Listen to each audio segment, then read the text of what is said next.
Olá pessoal, tudo bem? Eu estou aqui para convidar você para participar da Conferência Uma 2021. Missão em Movimento, o Deus de todas as cidades. Nós vamos conversar sobre esse desafio da missão nas grandes, nas pequenas cidades, a partir da ideia de que essa missão não pode parar, ela tem que estar sempre em movimento. E a gente espera você entre 26 e 27 de novembro. Acesse o nosso hot site conferenciauma.org e se inscreva. Espero você lá.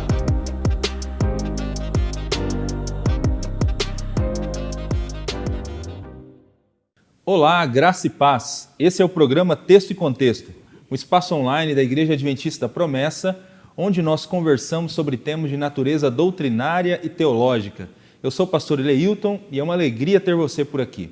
Nós estamos conversando durante esse mês de setembro sobre a teologia da evangelização nos programas Texto e Contexto.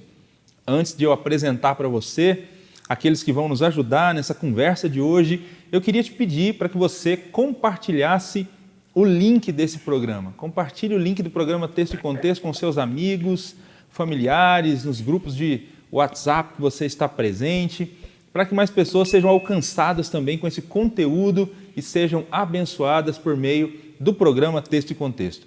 No programa de hoje nós temos a alegria de receber conosco mais uma vez pastores Felipe e Josias. Muito obrigado pela presença de vocês, sejam bem-vindos ao programa Texto e Contexto. Pastor Jesus, pastor Eleilton, pastor Josias, irmãos e irmãs, é uma alegria estar aqui mais uma vez para a gente conversar sobre um tema tão importante, né? Como a evangelização e a teologia da evangelização. Que Deus nos abençoe nesse papo para a glória dele.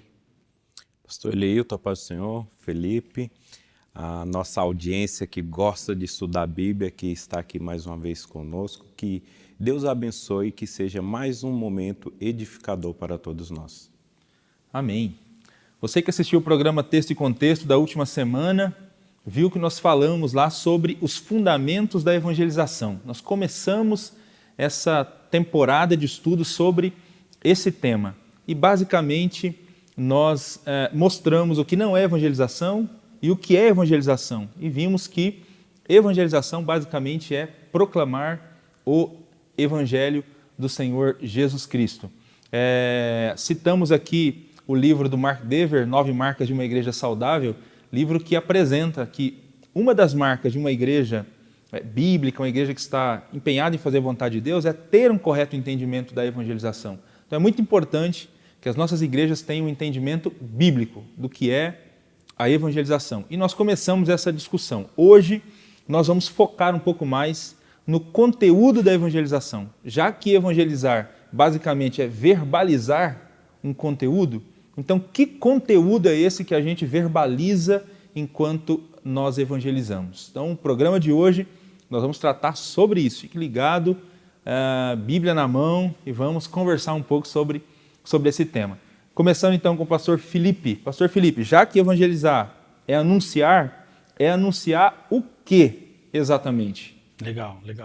E essa parece uma pergunta simples, pastor Eleilton, mas ela é muito importante para essa teologia da evangelização. Anunciar o quê? Anunciar o Evangelho.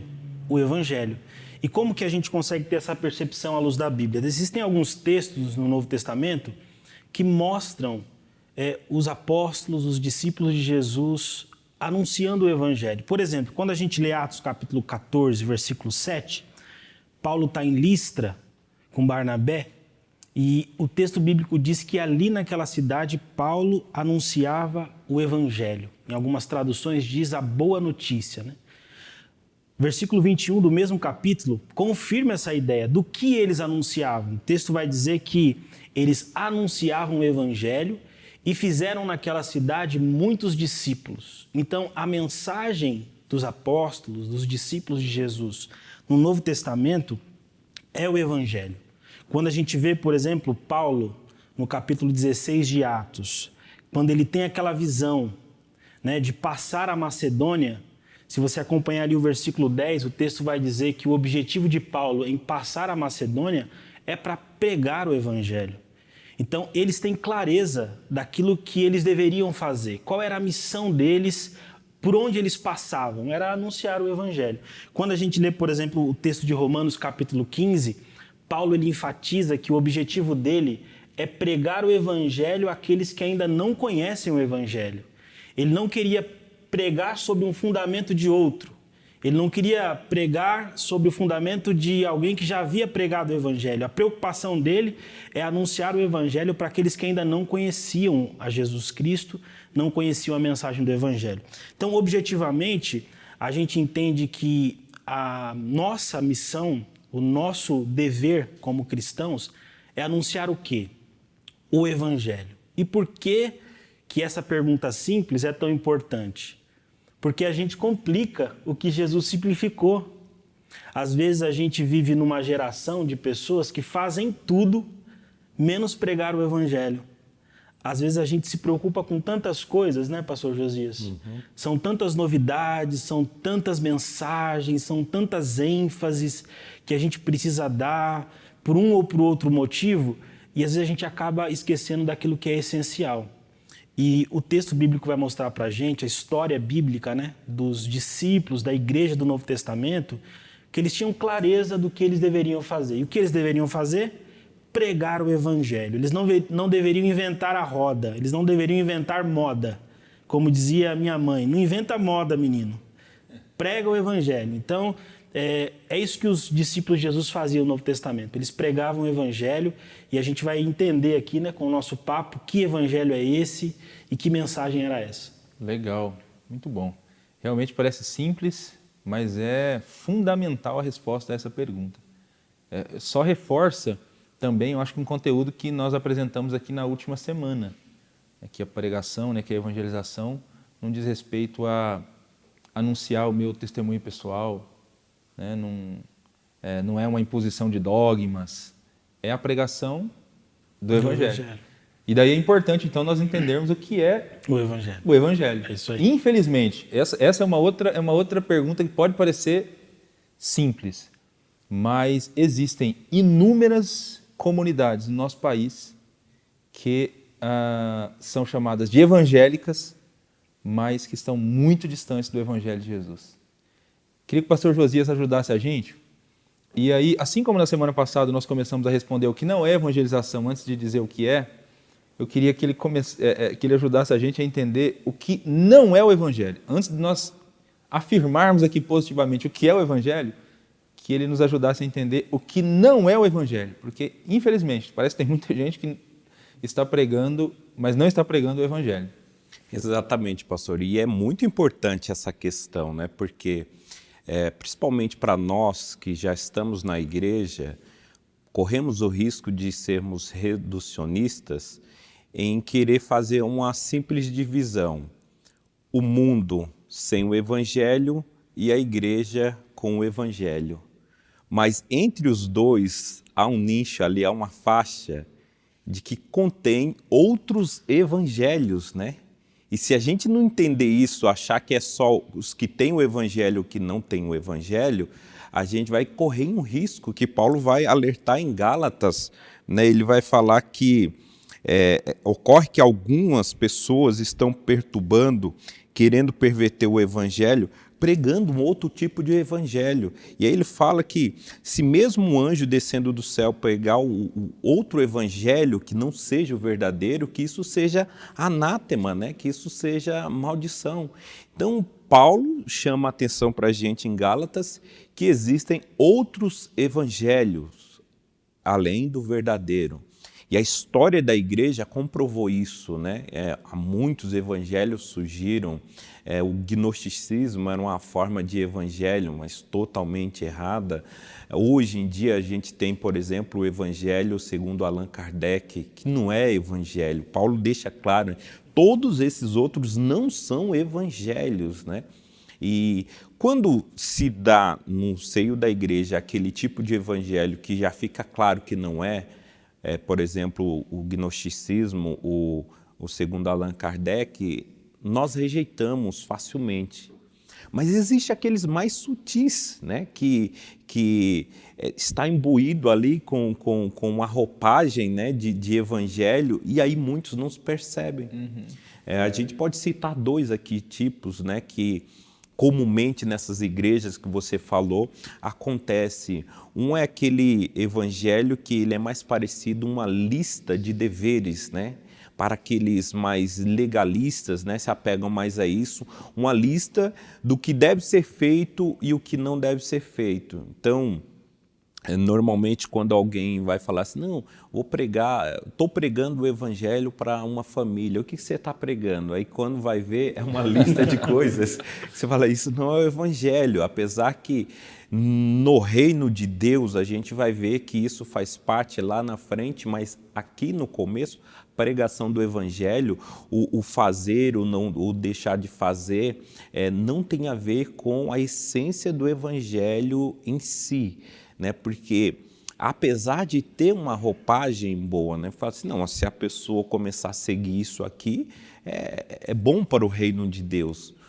Mas há um perigo ali, há um perigo de querer reduzir o evangelho a algo que não é proposto por Cristo. Porque se olha-se para essa questão, pastor Felipe, alguns vão entender assim, olha, eu sou bom, eu sou certinho, eu faço as coisas, eu só preciso de um ajuste, né? E aí esse tipo de regra vai me ajudar, eu vou conseguir. Eu não consegui até agora porque faltou somente esse ajuste. E aí esse conjunto de regra, eu vou seguir ele e eu vou conseguir a salvação. Aí a gente tira o mérito de Cristo, é muito perigoso isso, né? A gente tirar o mérito de Cristo, achar que esse conjunto de regras, ele é diferente, por exemplo, da lei. A lei veio, mas a gente não conseguiu com a lei, agora o evangelho é o novo conjunto de lei que agora a gente vai conseguir. Não, a função da lei não foi essa, a função do evangelho não é esse, né? A lei era para apontar para todos nós que de fato a gente não consegue, nós tentamos de todo jeito. Eu não consegui porque é falha minha, vai o outro e tenta, o outro tenta, ninguém conseguiu.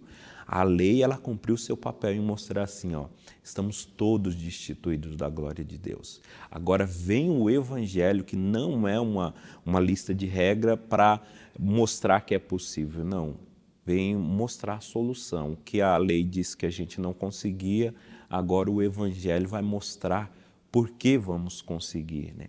Outra forma de um falso evangelho que tem hoje é um tipo de pessoal um pouco mais místico, né? O pessoal entende que o evangelho é uma senha para o sucesso.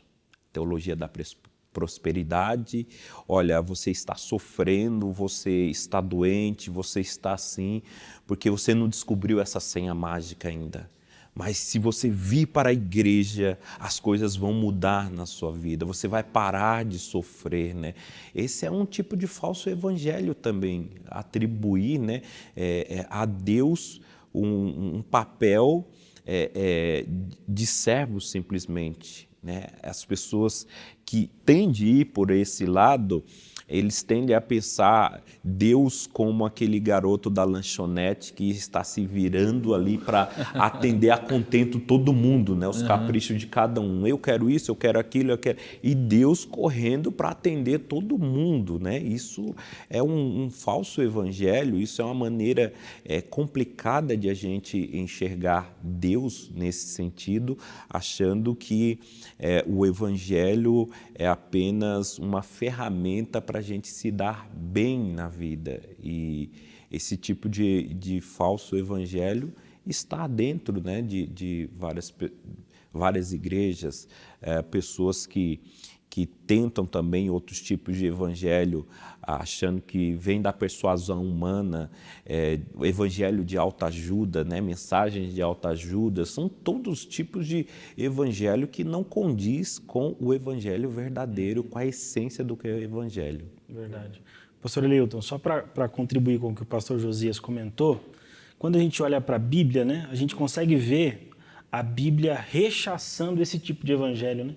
Você pega, por exemplo, quando a gente olha, analisando o texto bíblico, você vê o jovem rico, por exemplo. Era um jovem que guardava toda a lei, né? Só que, ainda assim, ele não conhecia profundamente o evangelho de Jesus, a mensagem de Jesus. um outro personagem, o próprio Nicodemos, né? Nicodemos era um homem conhecedor da lei, um mestre da lei. Só que Jesus fala para ele, cara, você não entendeu nada ainda. Não é chocante? Chocante, com Mostra certeza. que o evangelho não se resume a essa compreensão profunda, né, Josias? Da lei, das regras, das normas, né? Eu me lembro do texto de João 14, conhecidíssimo texto, né? Quando Jesus fala assim, eu sou o caminho, a verdade e a vida. Quando Jesus fala que ele é a verdade, ele não está fazendo uma contraposição com a mentira. Ele está fazendo uma contraposição com a falsidade. Eu sou a verdade em contraponto àquilo que é falso, né? Então, eu acho que é isso que Jesus está querendo dizer, né? Olha, tem muita coisa que tenta falsificar a mensagem, tenta iludir você. É falso, mas eu sou a verdade é Ele, né? E a gente vai ver o quanto ele é poderoso e o quanto o evangelho se centraliza nele. Sim, verdade. Infelizmente, acho que existem muitas pessoas que são peritas em regras, peritas em leis, né, sentadas nos bancos das igrejas, mas que nunca foram alcançadas pelo verdadeiro evangelho. Nunca tiveram um encontro com o evangelho de Jesus mesmo. Ela aprendeu essa lista de regras que o pastor Josias citou. Eu me lembro de uma... Desculpa dizer isso, rapidamente. Eu me lembro de um vídeo que eu vi na internet, né? Que ele tentava ilustrar esse lance do evangelho da prosperidade, né? E aí ele ilustrava como se Jesus fosse uma máquina de refrigerante, em que as pessoas colocam a moeda e aí apertam para sair aquilo que elas querem, né? Como se essa relação, né, financeira com o evangelho fosse suficiente para que eu conseguisse aquilo que eu tanto quero. Então, de fato, é um equívoco, né, pensar que o evangelho se resume a essas questões.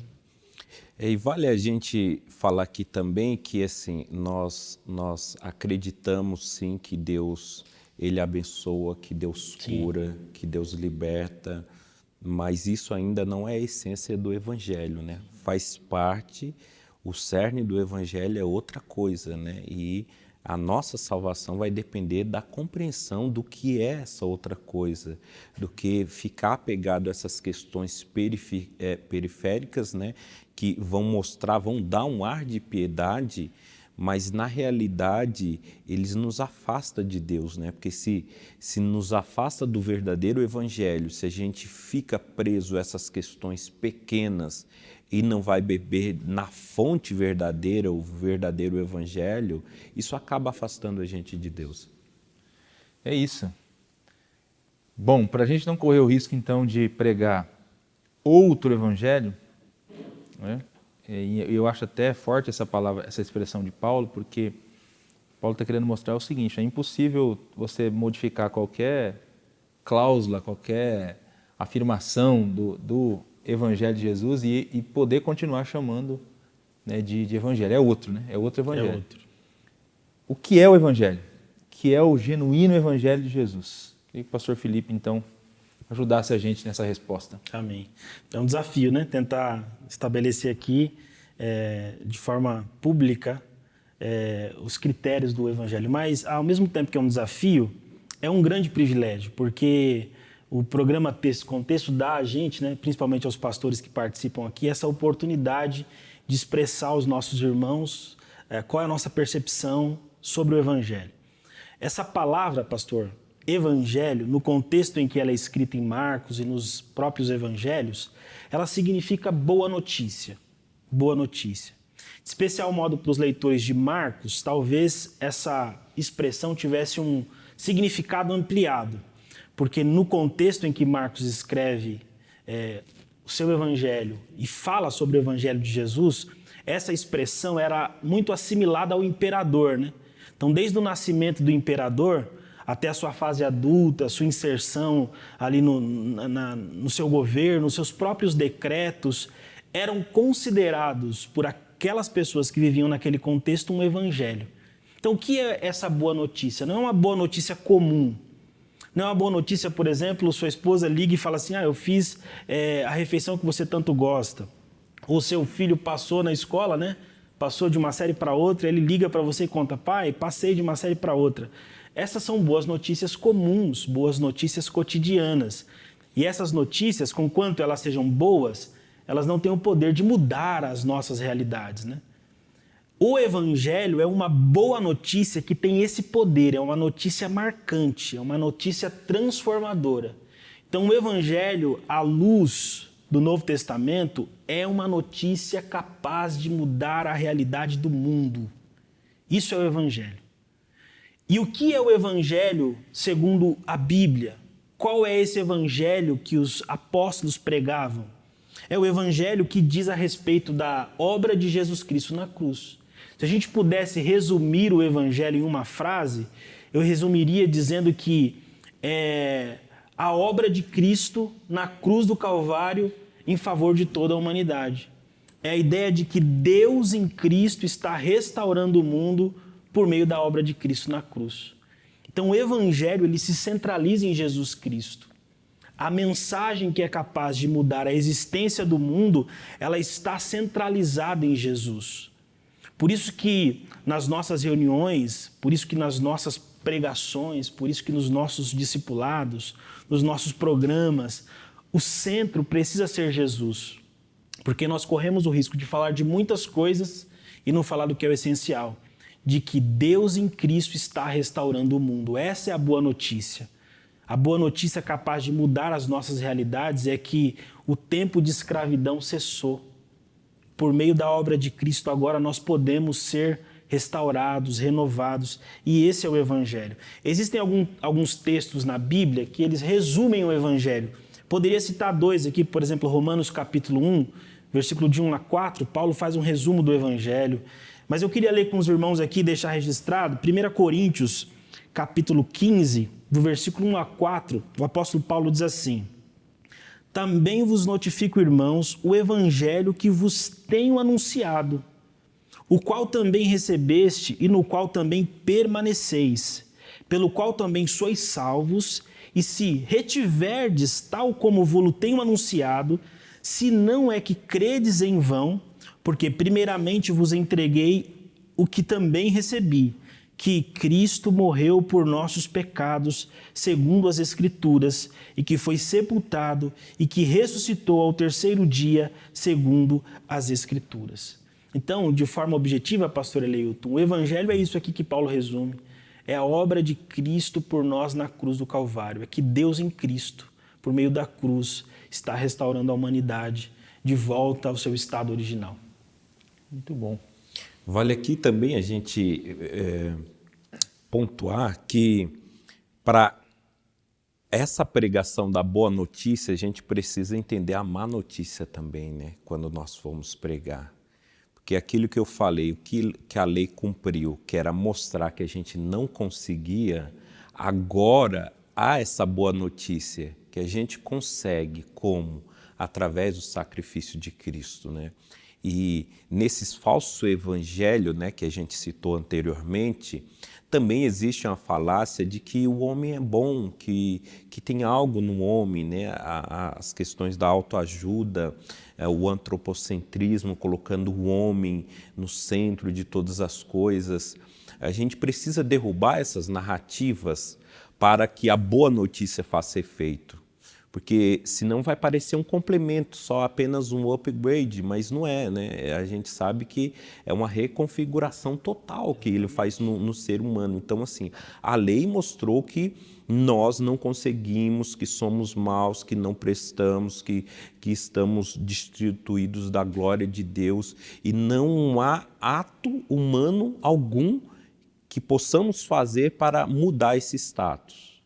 Aí vem a boa notícia, né? A única coisa que vai mudar o status é o sacrifício de Cristo. Então, em nossa pregação, a gente precisa pregar a má notícia antes, depois a boa notícia, que é o Evangelho, e aí deixar a pessoa com a decisão, que também tem uma má notícia depois, né? Aquele que crer e aceitar vai ser salvo, é uma boa notícia. Mas também aquele que rejeitar, a Bíblia diz, já está condenado, é uma má notícia também, né? Então, a gente precisa entender dessa forma para a nossa pregação ser eficaz. Ok. Achei interessante uma questão também, que eu queria destacar na fala do pastor Felipe, quando ele coloca que a palavra evangelho, no contexto de de Marcos, ela era uma palavra usada e entendida, né, na sociedade da época, muito ligada ao imperador. Então, o nascimento do imperador, os decretos dele, tudo isso era considerado evangelho. Por que eu queria destacar isso, né, para você que está ouvindo a gente? Que a palavra evangelho em si mesmo não é uma palavra que Jesus inventou, né? Não é uma palavra que só está na Bíblia e não era usada no contexto secular. Exatamente porque a palavra em si ela diz respeito a uma boa notícia. Então é uma boa notícia. Então qual que é a diferença do evangelho que a gente anuncia enquanto a gente evangeliza? É que no nosso caso é uma boa notícia sobre Jesus. Não é uma boa notícia sobre o imperador ou sobre quem quer que seja. É uma boa notícia que tem uma pessoa no centro dela. É o que a gente chama de coração, o cerne do evangelho, né? É uma boa notícia sobre Jesus e o que Jesus fez por nós na cruz. Então é essa boa nova que nós anunciamos. Então é muito mais sobre ele do que sobre nós. Por isso que a gente comentou também de gente na igreja que de repente conhece conhece uma lista de regras, mas não tem o evangelho. Porque o que a pessoa fala é muito mais sobre ela, sobre o que ela tem que fazer, né? Sobre comportamento. E o evangelho é muito mais sobre o que Jesus fez por nós, né? O que Deus fez por nós em Cristo. Né? Então, e eu penso, pastor Eleuton, que é importante a gente destacar isso mesmo, frisar isso. Assim, é uma notícia única, é uma notícia impactante, né? Não é uma simples notícia, não é uma simples boa notícia, é a notícia capaz de restaurar e mudar a vida das pessoas, né? Então, quando a gente olhar para o Evangelho, a boa notícia de salvação por meio de Cristo, a gente olha nessa perspectiva, né? Essa mensagem que eu tenho, essa boa notícia, é a boa notícia das boas notícias, né? É a boa notícia das boas notícias. Ela é capaz de transformar vidas. E a gente vai ver isso daqui a pouco, né? Ao avaliar outros textos, que o poder do Evangelho consiste exatamente na obra de Jesus Cristo. É isso aí. Bom, agora que a gente já entendeu o que é a mensagem do Evangelho, eu queria que a gente tentasse apresentar aqui de modo prático para aquelas pessoas que estão nos assistindo, quando nós vamos abordar uma pessoa para evangelizarmos essa pessoa, para compartilharmos então a boa nova sobre Jesus Cristo. Já que evangelizar é pregar e é pregar o Evangelho, e a gente acabou de entender o que é o Evangelho, então de maneira simples, o que deveria conter num roteiro de pregação do Evangelho, de proclamação do Evangelho para uma pessoa? Eu li uma vez uma proposta que eu achei muito interessante que o Stott fez, e eu queria que a gente, de repente, tentasse pensar a partir dessa proposta, porque tem muito sentido, né? O Stott disse que a boa nova ela é uma boa nova sobre Jesus e que, quando a gente vai compartilhar essa boa nova com outra pessoa, esse compartilhamento deve conter quem Jesus é, o que Jesus fez, o que Jesus exige e o que Jesus oferece. Ele disse que se nesse compartilhamento esses 4 elementos estiverem presentes, isso é um bom caminho, um bom roteiro, né, para a proclamação É uma apresentação fiel do Evangelho. Para uma apresentação fiel do Evangelho para uma pessoa. Então, seguindo esse roteiro, que eu achei bem interessante esse roteiro do Stott, vamos tentar comentar então sobre esses 4 itens para ver se de fato faz sentido para ser uma proclamação do Evangelho. Começando então com o que Jesus fez e o que Jesus é. Pastor Josias, poderia comentar um pouco para a gente sobre isso? O que Jesus fez e o que Jesus é? Sim, vamos lá. O que ele fez nessa boa notícia é ter morrido em nosso lugar, né? E isso é a principal ação de Jesus Cristo, é o principal ato dele ao vir à Terra. Alguns podem até entender que ele veio mostrar como se faz. Alguns entendem que Jesus veio mostrar, ser um exemplo de santidade, como se a gente não estivesse conseguindo através da lei, e aí ele vem e diz assim, olha, eu vou mostrar como faz e aí vocês só me imitam e vai dar tudo certo. Conquanto isso também é verdade, ele é um exemplo sim de santidade para a gente, mas não é o principal ato dele, né? principal ato foi a morte dele. Ele veio satisfazer a lei que um dia disse que toda alma que pecar, essa morreria. A lei exigia um sacrifício de sangue, mas tinha que ser de alguém perfeito, e nenhum de nós éramos. Ele veio em nosso lugar, ele morreu em nosso lugar, ele trocou a nossa condenação, que era a morte, e ele morreu, trocou pela vida dele, ele nos deu essa vida para que vivamos em novidade de vida. Então, essa obra que tornou possível a salvação, por isso que é uma boa notícia. A gente não vai morrer mais, graças a Deus, porque ele morreu. Olha que boa notícia, né?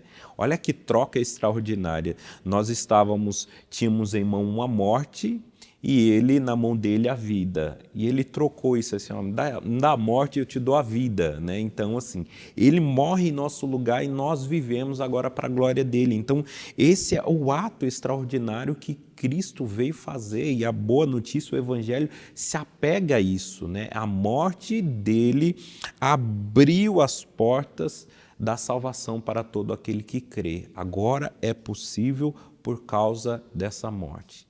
Por ele ter morrido, por ele ter se sujeitado a servir, por ele ter se sujeitado, se humilhado a morrer a morte de cruz, a passar pela vergonha, a Bíblia vai dizer que por isso o nome dele foi exaltado.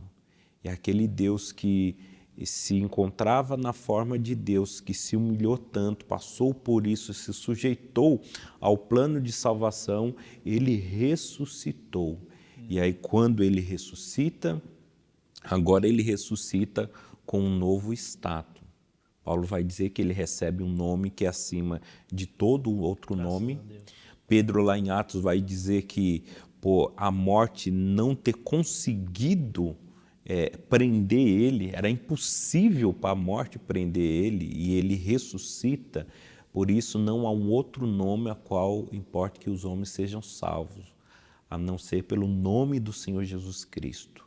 E com esse status que o Pai dá a ele agora, que coloca o nome dele acima de todo nome, então agora ele é Salvador.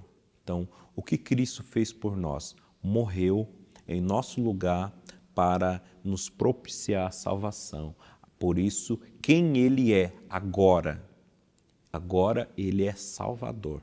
Não há nenhum outro nome que nós possamos encontrar salvação fora do Senhor Jesus Cristo. Ele é Salvador. E a Bíblia vai dizer também que, além de Salvador, ele se tornou Senhor. Agora ele é Senhor de tudo que existe.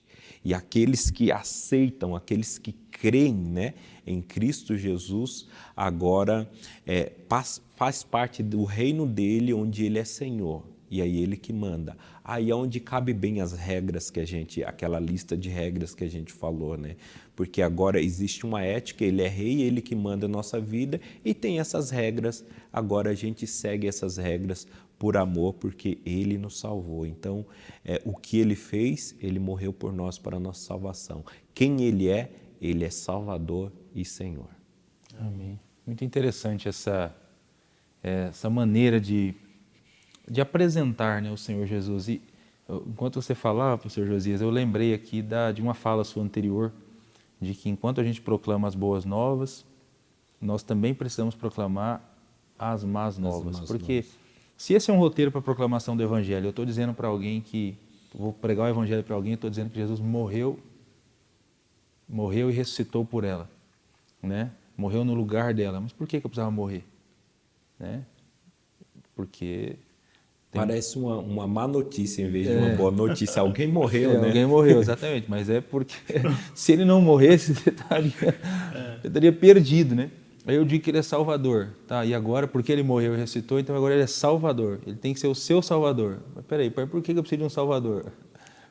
Ele tem que ser o seu Senhor, porque ele é Senhor de tudo agora. Mas peraí, mas se ele é Senhor de tudo, né? Pensando em alguém que não conhece Jesus, ele é Senhor de tudo e eu não o conheço, então eu posso estar desobedecendo aquele que é dono de tudo, né? E o que será de mim, né, se eu não tiver ter Jesus como meu Senhor? Então, a própria pregação da boa notícia já vai... Implica, né?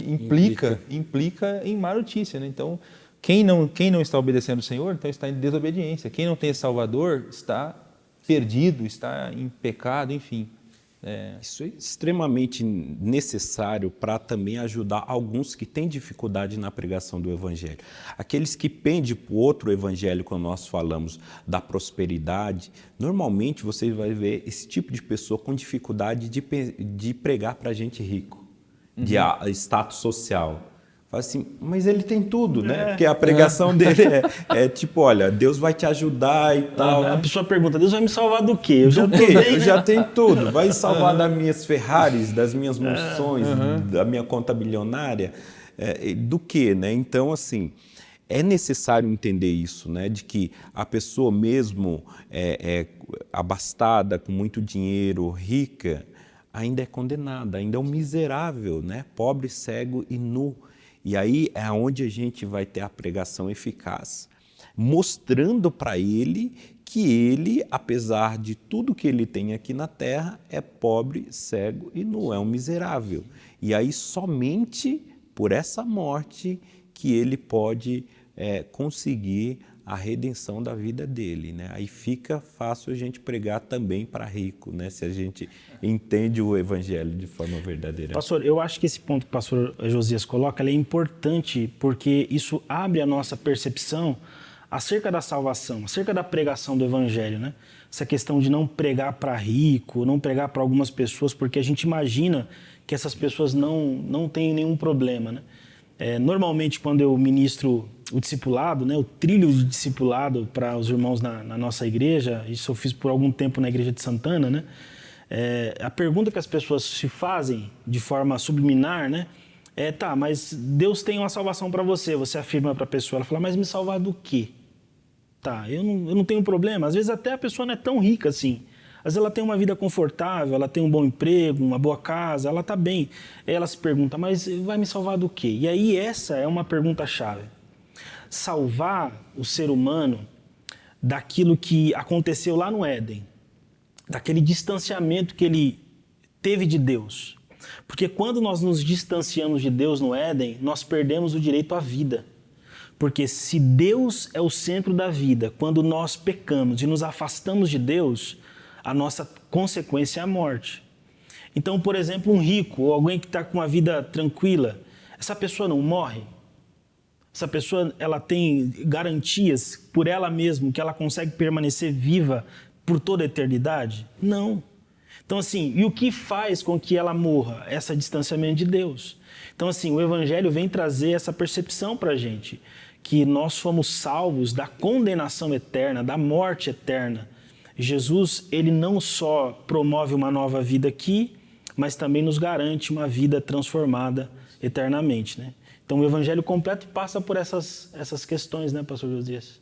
Exatamente, isso não dá para a gente chegar a uma conclusão lógica, né, de um evangelho completo, que essa é uma outra questão também.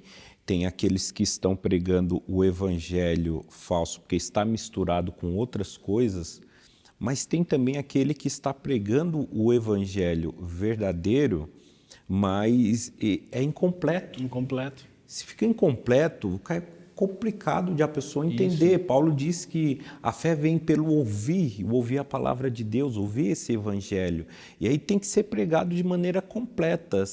Porque alguns até brincam, né, que existe aquele o pregador de rosa, né, que só prega a graça e tudo mais, misturado ali com autoajuda, mas não prega os espinhos, né? Por outro lado, tem o pregador de cajado, né? Que só fala de inferno e tal.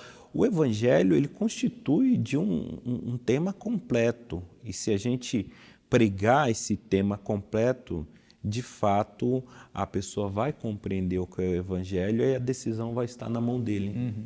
Amém. Muito bom, muito legal. Bom, além de dizer o que Jesus fez e o que Jesus é necessário também dizer o que Jesus oferece, enquanto estamos proclamando o Evangelho. O que Jesus oferece para a gente, pastor Felipe? Legal. Deixa eu compartilhar com você, pastor Eleilton, pelo menos duas coisas que Jesus nos oferece, né? Quando nós nos rendemos ao Evangelho de Jesus, nós temos muitos benefícios. Mas eu vou destacar aqui pelo menos dois. O primeiro deles é o perdão dos pecados. E quando a gente olha, por exemplo, para Romanos 3, 23, o apóstolo Paulo diz assim que todos pecaram e estão destituídos da glória de Deus. Tudo isso que a gente está falando aqui, Paulo vai afirmar isso aos romanos, né? Nós nascemos em pecado. Todos nós pecamos. Não existe um ser humano sequer no mundo que não tenha pecado, ofendido a Deus. E aí o apóstolo João vai dizer ainda que se você diz que não tem pecado, você é um mentiroso e a verdade não está em você. Então, a Bíblia é enfática em dizer que todos nós pecamos. O apóstolo Paulo, escrevendo aos Efésios, ele vai dizer que nós estávamos mortos em nossas transgressões. Então, a Bíblia deixa claro que todos nós participamos daquele pecado cometido por Adão. Algumas pessoas dizem assim, poxa, mas se Adão complicou a nossa vida, né? Mas o Evangelho vai dizer que se fosse você no lugar de Adão, você cometeria o mesmo erro que Adão. Então a Bíblia vai trazer de forma evidente, clara, que nós somos pecadores e estamos sujeitos às consequências do pecado. Então a primeira coisa que Jesus nos oferece, o primeiro benefício ao nos rendermos à mensagem do Evangelho é ter o perdão dos nossos pecados. Então nós podemos dizer para todo aquele que crê em Jesus Cristo que os pecados estão perdoados. Porque na cruz do Calvário, Deus imputou sobre Cristo o pecado de toda a humanidade. Por isso, pastor Josias, pastor Eleilton, a cruz é tão significativa. Porque na cruz do Calvário, Jesus recebeu os pecados que eu cometi no passado, os que eu cometo no presente e os que eu ainda nem cometi, que eu vou cometer. Por isso que a Bíblia apresenta aquele momento como um momento denso, terrível, porque o nosso Senhor ali foi, de fato, esmagado pelo próprio Deus. A ira de Deus estava sobre Cristo por causa dos nossos pecados, para que nós hoje tivéssemos esse benefício do perdão dos nossos pecados. Então, qual é a primeira coisa que eu e você, querido irmão, recebemos de Jesus quando nos rendemos a esse poderoso Evangelho? O perdão dos nossos pecados. Tem um pastor promessista, que eu não sei se essa é uma frase dele, né? Mas ele diz que Deus perdoa os nossos pecados, pega os nossos pecados, joga no fundo do mar e coloca na praia uma plaquinha dizendo proibido pescar. Ele esquece dos nossos pecados. E isso é um grande benefício. Talvez alguns pecados nos assombram, né? Pecados que cometemos no passado, coisas que fizemos ao longo da nossa caminhada. E o Evangelho de Jesus tem o poder de perdoar os nossos pecados. Um segundo benefício que a gente poderia destacar ao ler o Evangelho, além do perdão dos pecados, é a nova vida que conquistamos em Jesus. O apóstolo Paulo diz em 2 Coríntios 5,17 que aquele que está em Cristo é uma nova criação. As coisas velhas se passaram e eis que surgiram novas coisas. Glorioso isso, né, irmãos? É glorioso. A gente está aqui conversando, né? Mas a gente está lendo o Evangelho, a gente está pensando no Evangelho. E é glorioso imaginar, pastor Josias, que a mensagem de Jesus é capaz de gerar uma nova vida em mim, em você que está assistindo, em todos aqueles que se renderem a Jesus. Quer um benefício maior do que esse? E a Bíblia fala que Deus faz isso por meio do Espírito que vem habitar em nós. Olha que coisa gloriosa. Agora, o Deus Espírito habita na gente. Agora a gente tem uma nova perspectiva de vida. A gente encara a vida numa outra perspectiva. A gente consegue olhar para os dilemas dessa vida com esperança. E é isso que o Espírito planta no nosso coração. Esperança. A gente passa pelas lutas, a gente passa pelas dificuldades dessa vida, mas a gente passa com esperança. Então, além de tudo aquilo que Jesus já fez por nós, Ele nos concede, pastor, perdão pelos nossos pecados. Ele apaga os nossos pecados. E ao apagar os nossos pecados, Ele nos dá acesso a Deus novamente. Agora a gente tem acesso à vida. E além de tudo isso, Ele nos dá uma nova vida por meio do Espírito. Agora nós vivemos em novidade de vida. E isso é motivo de alegria, de celebração e de glorificação a Deus. Amém. Glória a Deus. O apóstolo Paulo fala que o evangelho é poder, né? Poder. E aí muita gente busca poder hoje no mundo de várias formas. E aí lá, se não me engano, em Filipenses, ele vai falar que aos que creram foi-lhe dado poder. Uau. Poder de ser chamado filhos, né? Veja que interessante, né? Como ele investe aqueles que estavam destituídos de glória com poder agora, trazendo para a família, né? Adotando na família dele. Isso é extraordinário, né? Nenhuma uma outra religião que tenha algo paralelo ou similar a isso, né? Ter poder é ser filho de Deus. É ser filho. É ser filho de Deus. É isso aí. Pastor Eleuton, permita-me aqui, depois a gente fala para o diretor de comunicação, dar um prazo aí no tempo do programa. Mas assim, eu acho que isso a gente precisa relembrar e enfatizar para os nossos irmãos, né? O poder do Evangelho. Porque assim, a gente vive numa geração em que as pessoas, pastores, elas não se encantam mais com o Evangelho. Parece que em algumas igrejas o Evangelho não é suficiente. Parece que existe um movimento de buscar sempre uma novidade, uma novidade, uma novidade, uma novidade, e esquecem do que é essencial, pastores. E a Bíblia vai ensinar para a gente que o Evangelho é suficiente. Jesus e a mensagem da cruz, da ressurreição e da glorificação que nós teremos nele é suficiente para mudar a realidade das nossas vidas. Então, o apelo, né? Se a gente pode fazer um apelo aqui, pastor, o apelo que eu faria é para que a gente continue valorizando o Evangelho, né? Porque o Evangelho, ele é o poder de Deus, como disse o pastor Josias, ele é transformador e ele é suficiente. A impressão que a gente tem mesmo é essa, às vezes, em algumas igrejas, né? Que o pessoal parece que deixou de confiar no Evangelho. Inventa tanta coisa, é tanto penduricalho, é tanta coisa na igreja, que parece que o Evangelho não é suficiente. Eu não esqueço de uma frase famosa do Lutero, né? Quando perguntaram para Lutero, mas como você conseguiu fazer tudo isso? Né?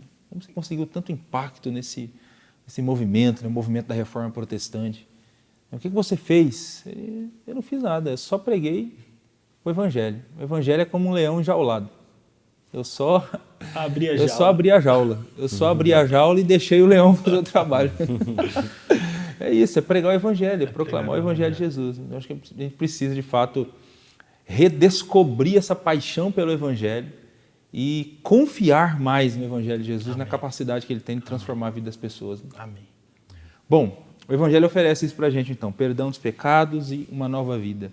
Por fim, entendendo o que Jesus fez, ele morreu e ressuscitou por nós, quem ele é, Senhor e Salvador, e o que ele oferece, perdão de pecados e nova vida. Por fim, o que Jesus exige. Isso também é importante estar presente na pregação das boas novas. O que Jesus exige de nós. Comenta para a gente, pastor Josias. Agora chega a hora onde a gente sai do automático, né? Porque até aqui foi tudo automático, Cristo fazendo, né, por nós, a gente sendo beneficiado.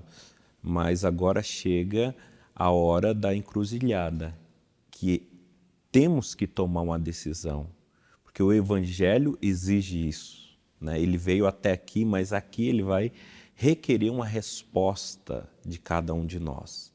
E essa resposta, em primeiro lugar, é arrependimento.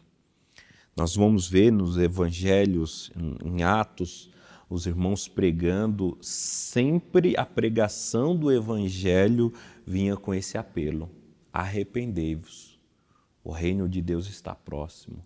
Arrependei-vos, o reino de Deus está entre vós. Né? Então, é uma exigência para aqueles que querem uma nova vida, aqueles que querem a salvação, se arrepender.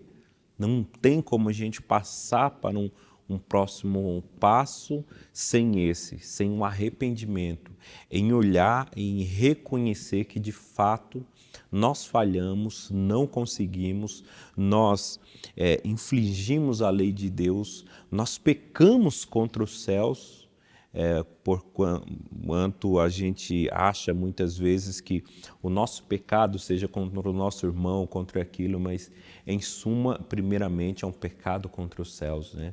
Nós ofendemos a Deus e precisamos nos arrepender disso, precisamos nos arrepender dos nossos pecados, e esse arrependimento ele envolve uma mudança de opinião, né?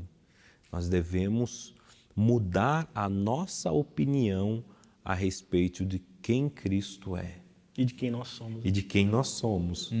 Nós temos um estilo de vida, ou tínhamos, né, um estilo de vida. A partir do momento que nós nos arrependemos, mudamos de opinião a respeito de Cristo, Ele é Senhor, Ele é Salvador, Ele que manda na minha vida, Ele é o único que pode me salvar. Eu mudo essa opinião, agora então eu vou aceitá-lo, eu vou receber Ele como Senhor, né? Tanto que a frase mais corriqueira, né, entre nós, o mundo evangélico, para esse ato é aceitar o Senhor, né? Você aceitou Jesus, né? Porque é necessário nós aceitarmos o senhorio dele em nossas vidas. Isso vem através do arrependimento. Só que o arrependimento sozinho também, ele não basta. Porque a palavra de Deus diz que a salvação ela vem pela fé. Arrependimento e fé têm que andar juntos, né? E ele vai exigir tanto arrependimento como também exigir a fé. E a fé não é uma coisa simples, essa fé salvífica. Não é esse crédito simplesmente que eu dou à voz do outro ou ao outro, né? Tem muita gente que tem dificuldade de entender a salvação pela fé exclusivamente, porque pensa que se for isso, então é fácil demais, né? É fácil demais a gente olhar e entender e dizer, olha, então é só acreditar em Jesus e estou salvo? Então ficou muito fácil isso.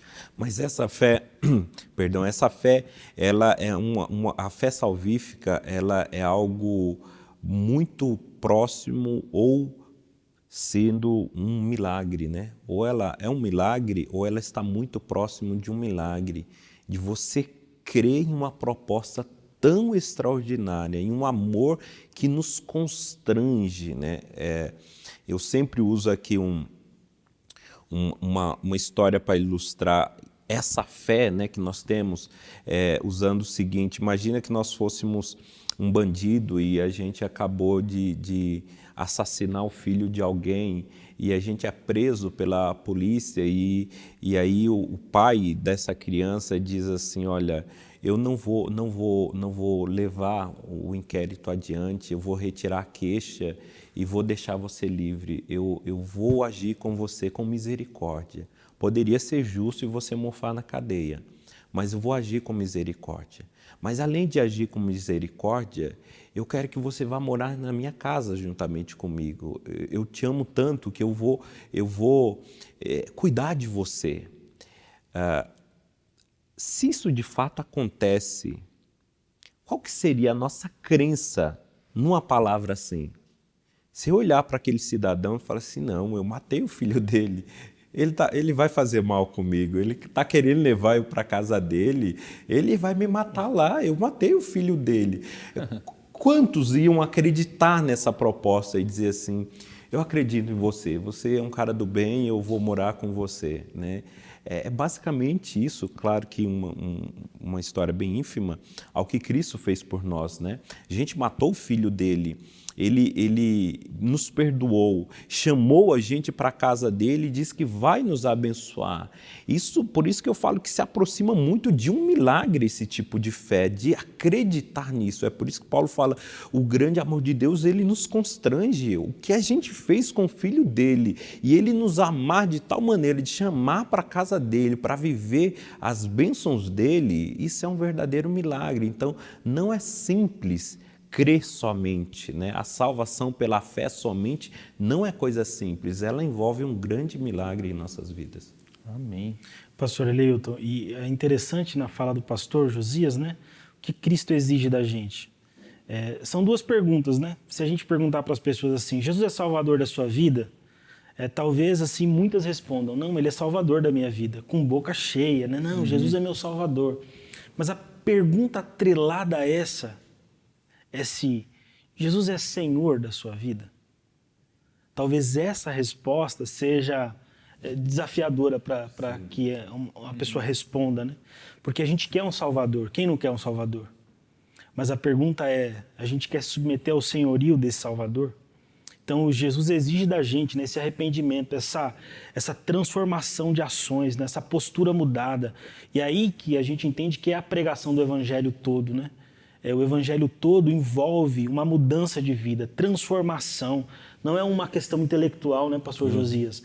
Eu compreendi que é errado fazer isso. Não faz mais parte da minha natureza, porque eu fui mudado, o Espírito habita em mim. O Senhor, o meu dono, rejeita tal postura, né? A ideia de filho de peixe, peixinho né?